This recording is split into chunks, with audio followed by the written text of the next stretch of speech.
Gentlemen, I give you Kevin Smith.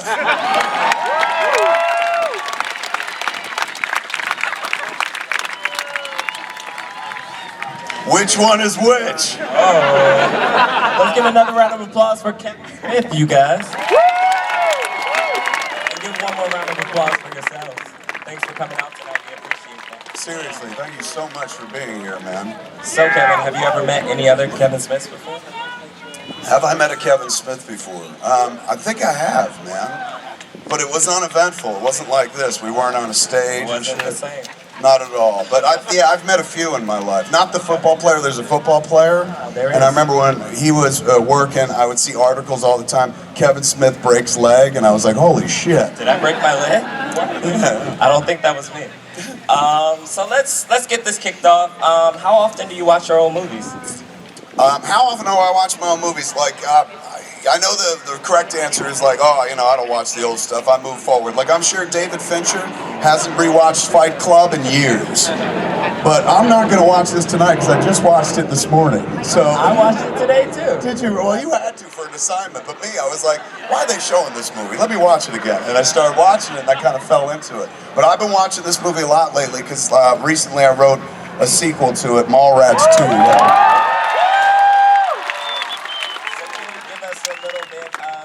Of the plot of Mallrats 2? I mean, well, you know... A little clue. I mean, I'm not even sure that Mallrats 1 had a plot, but Mallrats 2 is just, it's 20 years later and the mall is on the brink of shutting down. Just like the mall everywhere is kind of on the way out. When I started talking about, like, I'm going to make a Mallrats sequel, 1,000 amateur comedians on Twitter are like, what's it going to take place on Amazon? And I took that joke and put it in the movie. So it takes place as the mall is about to close, and Brody Bruce, the Jason Lee character, is throwing he's got a comic book store, Brody Bruce's Secret Stash, which we had introduced in Jay and Silent Bob Strike Back. He has moved it into the mall, and he's throwing this mall-a-thon Comic-Con to try to keep the mall alive. Like, he's like the people in Back to the Future, save the clock tower. He's trying to save the mall and shit. So and into the mall. You want to hear about it or no? Okay. Kevin Smith, you talk too much. Into that world, the mall's about to close. Brody throws this big Comic-Con. Whole place finally has a crowd in it for the first time in years. And the movie's stolen from Die Hard, so in the middle of the Comic-Con, terrorists take over the mall. And so originally the title of the script was Mallrats 2, Die Hard in a Mall. I don't think Fox is going to let us call it that, so we might have to call it something else, but Brody teams up with everybody you fucking remember and love from this movie. 18 characters from this movie come back in Mallrats 2. And then, yes. And then we add another generation as well, their kids as well. Okay. So does this mean that Brody finally moves out of his parents' house? Yes, and that he gets laid as well. Oh, shit, okay. He is, Jason Lee, I reached out to Jason Lee when I had the idea, and I was like, hey man, like I'm thinking about heading back to the mall, and he was like, oh my God, you caught me at the right time. He's like, I'm about to retire from movies forever. And I was like, holy shit, really? He's like, yeah, I want to go live a real life. Fuck these people. And I was like, holy shit, well, don't leave yet, man. I was like, I want to do a Mallrats sequel. And he goes, well, I started my career with Mallrats. To end it would be kind of poetic. So he's like, I'll do one more flick. And I was like, right the fuck on. So I wrote the script and sent it to him. He was working on something else at the time. So he was like, I'll read it and get back to you. And he started reading it piecemeal, and every day I would get these gorgeous one-line emails from him, just quoting lines and telling me how smart and stupid I was at the same time. It was really sweet. He loved the script, so we're off and running. That's amazing. That's amazing. So speaking of old characters, talk about your experience working with Ben Affleck. Oh my God. Well, that's ancient history at this point. It's weird, man. You're going to watch this movie, and at one point, I'm dressed like Batman swinging around. 20 years later, he's dressed like Batman swinging around. I got there first, fuck him. How was it working with him? He was, for years, early in my career, they would write about us like, oh, they're like Scorsese and De Niro. Not good, but the bad version of that. Like, he always works with him. How nice. So a lot of my early work, man, features Ben because I love him. He's one of the most charming people I ever met. I'm always attracted to people who know exactly who they are in life because I've never known who I am. You could push me fucking off who I am at any given moment. I'm so fucking wishy-washy and shit. So I'm always drawn to people that are fucking strong, resolute. They don't give a fuck what other people say. Walter Flanagan, the guy that's on Comic Book Man, that was a dude, like, I met him, he was like in his early 20s. I was coming out of high school and he was talking about comic books and I was like, comic books? You can't read comic books, you're almost 20. And he was like, here, and he gave me a copy of Dark Knight Returns. And he was like, read this, dude. And he goes, come back and you tell me if this is for kids. And I came back, and we all know that book is amazing. And I was like, this ain't kid stuff at all. He goes, that's right, Batman breaks somebody's fucking spine, dude. He's like, that's not for children. Fuck anybody that says I can't read this. So I'm always drawn to people like that. Jason Mewes knows exactly who he is. And who he is fucking weird, but he knows exactly who he is, and that's why I'm always drawn to him, because he makes no apologies about who he is. He said, Ben Affleck was one of those people, absolutely. When I met him, he knew exactly who the fuck he was. I mean, the first conversation we had was, he came in to audition for this movie. I had read in the Hollywood Reporter that morning that he had sold a script called Good Will Hunting with his lover, if I remember correctly, to Castle Rock. So, you know, I was like, holy shit, this guy, he was the guy in Dazed and Confused who was beating people with a paddle. He wrote a fucking script, that's weird. So when he came into audition, we had something to talk about. Because I was like, dude, I just read that you sold a script. And he's like, you read that? I was like, yeah, I read the trades, man. He goes, why? And I was like, I don't know, it's our business. He goes, maybe I should read the trades. And he won an Academy Award.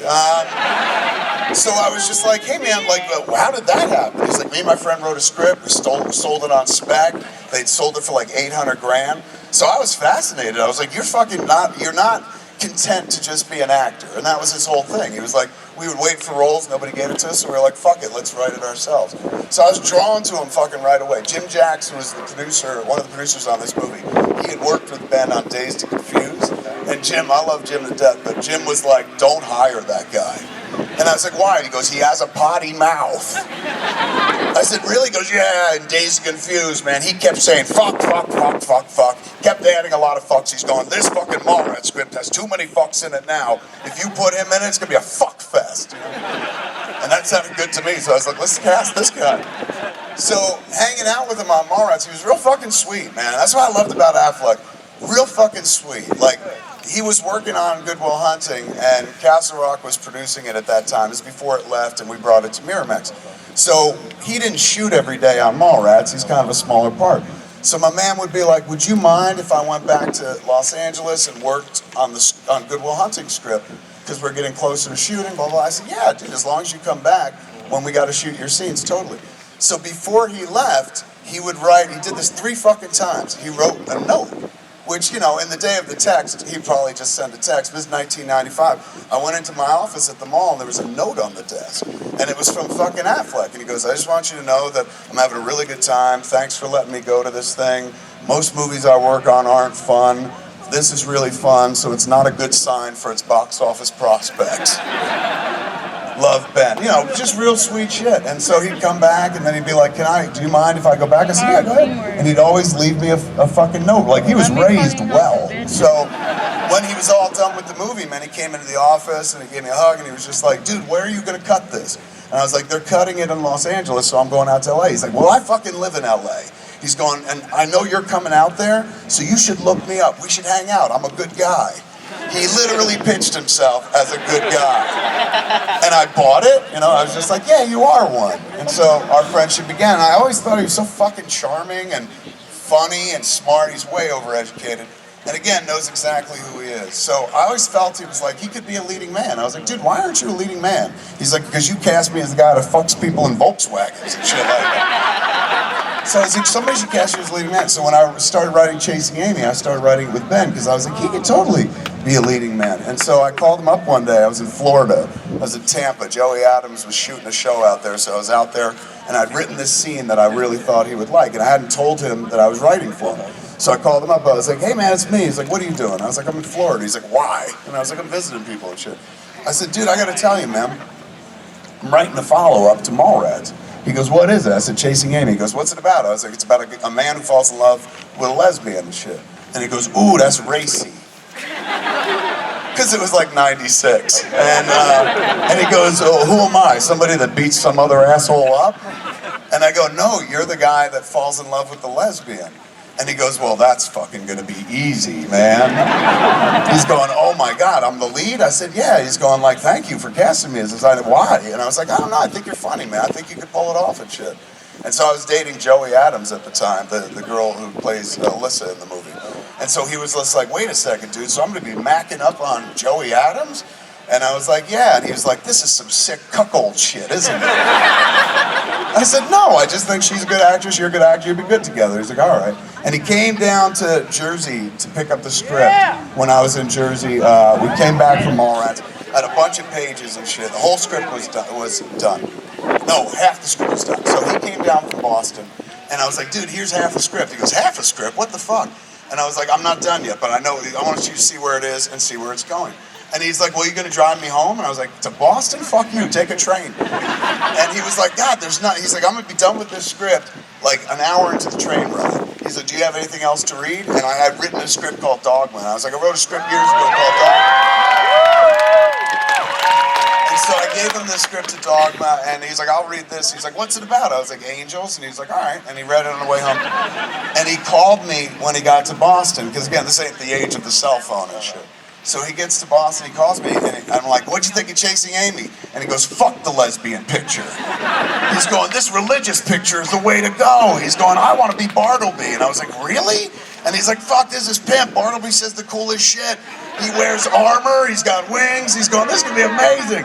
And I was like, dude, you're not big enough to be that guy. And he's going, what are you talking about? I got guns. I was like, no, your physical form is fine, but like, that's a pretty big part. Like, nobody's gonna let you play that part right now and shit. We gotta do Chasing Amy first. And he's like, oh, fucking fine. So Chasing Amy was the movie that Ben tolerated until we got to Dogma. And he was that movie's biggest cheerleader and champion. The only reason that movie eventually got made was because he had insane passion for it.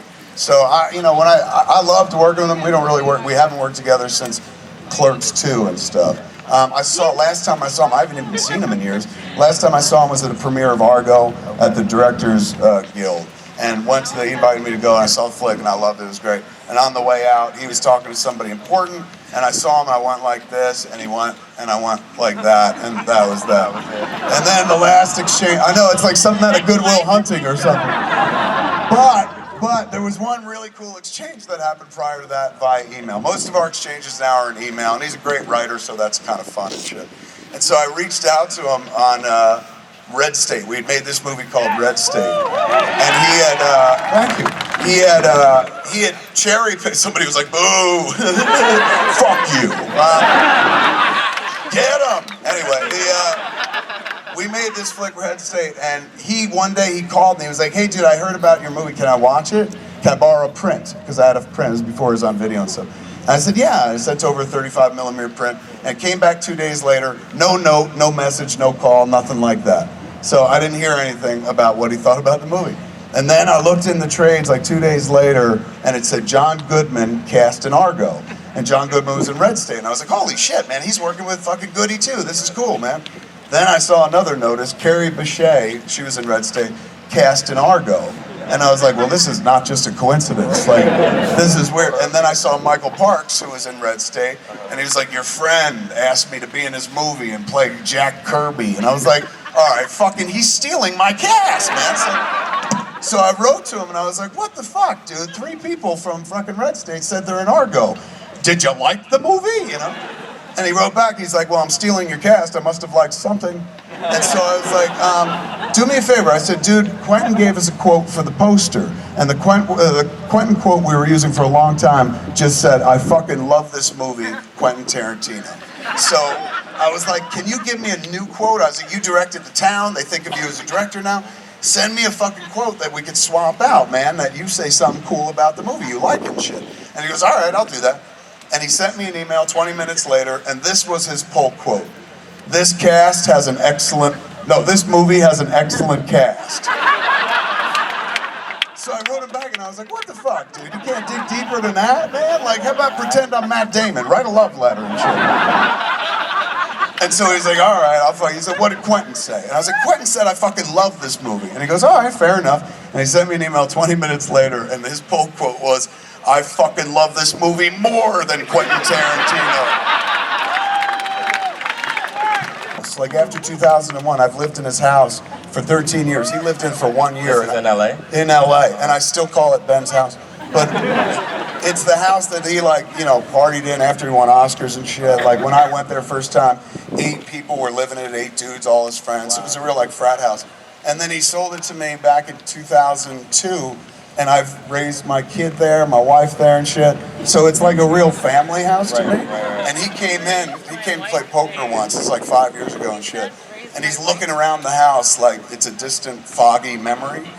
And he's like, I can't, yeah, well, I don't know, maybe. So, but he's just like, dude, I can't believe you spent the money and put fireplaces into the house. And I was like, I didn't, you had fireplaces. And he was like, did I? Why did I never use them? So I always think of him, as much as I think of him as the guy that I worked with like early in my career and had such good times with, and he was like my inspirational avatar. He was the guy where I was like, ooh, this could be Ben. This could be Ben. Even though we don't do that and haven't done that in fucking years, because life goes on and shit, and he's Batman and whatnot, he wins Oscars, and I'm the guy that watches the Oscars and shit. But even though that's like, I think of him as that guy, I really think of him as the guy that like sold me the house that I raised my kid in. Like all the best memories I've had of the last 13 years take place in that house, and he was the bridge to that. So for that reason alone, I love him. That's awesome. That's awesome. So speaking of houses, what's your most valuable piece of memorabilia that you have? Most valuable piece of movie memorabilia? Movie memorabilia.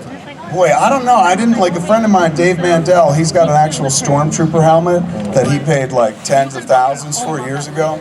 And he was like, I could get you one. I was like, fuck no. Like, I'd rather buy a house or a car.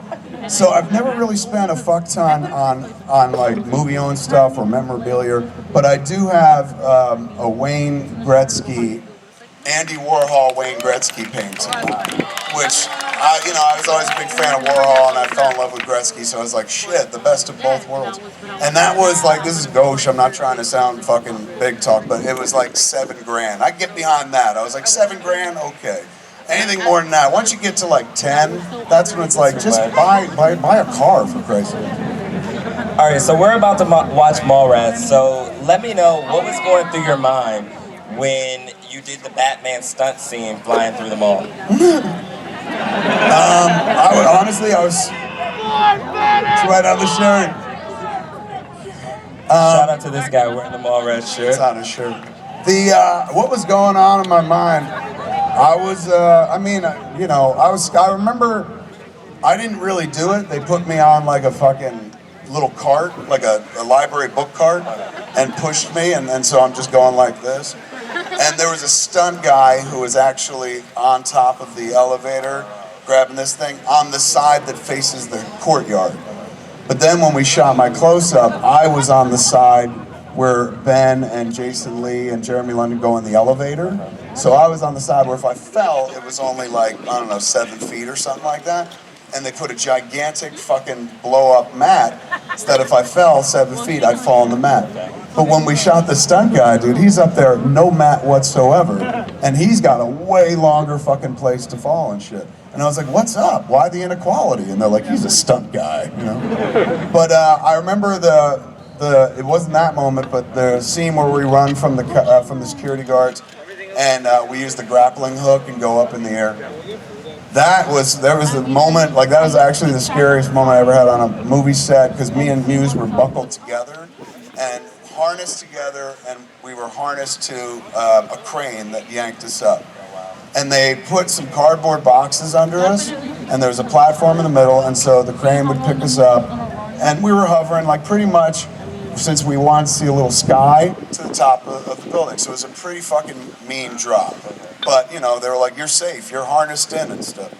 So we're hanging. I'm kind of on the bottom. He's the top in the hanging position, and we're waiting for him to call action. They just lifted us up, and we're hovering and stuff.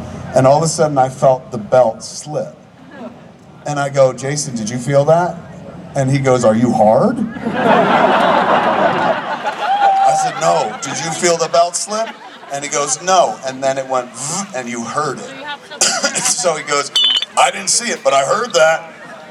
And I start calling down. I was like, "Yo, Bob." He's the stunts coordinator, Bob Apisa. I'm like, "Bob, the belt is breaking." And he goes, "No, you're fine." And it starts shifting again. And I'm like, "Get us down, Bob. I'm not fine." He's like, "You're going to be fine. We're about to roll." And I started screaming, dude. I was like, "Get us down! Get us down!" And everybody below is looking like he's having a stroke. And then they fucking lowered us to the ground and run out. And just as we got to the ground where we were our feet were about to touch, the belt went poof, and me and him hit the ground like this. Oh, wow. And I turned to Bob Apisa, the stunt coordinator. I was like, "What the fuck, man?" I was like, "You know what would have happened? I fucking would have landed. He would have landed on top of me." And Jason was like, "Would have been okay for me." But I don't know. Most of those days, like, it's weird when I look back now. Like, I was thinking about the scenes when we were making them because this was new. Like, we had made Clerks, and we made it with friends in a fucking convenience store after hours. This was the first time we did something with a budget. There was a crew, expectations, and shit like that.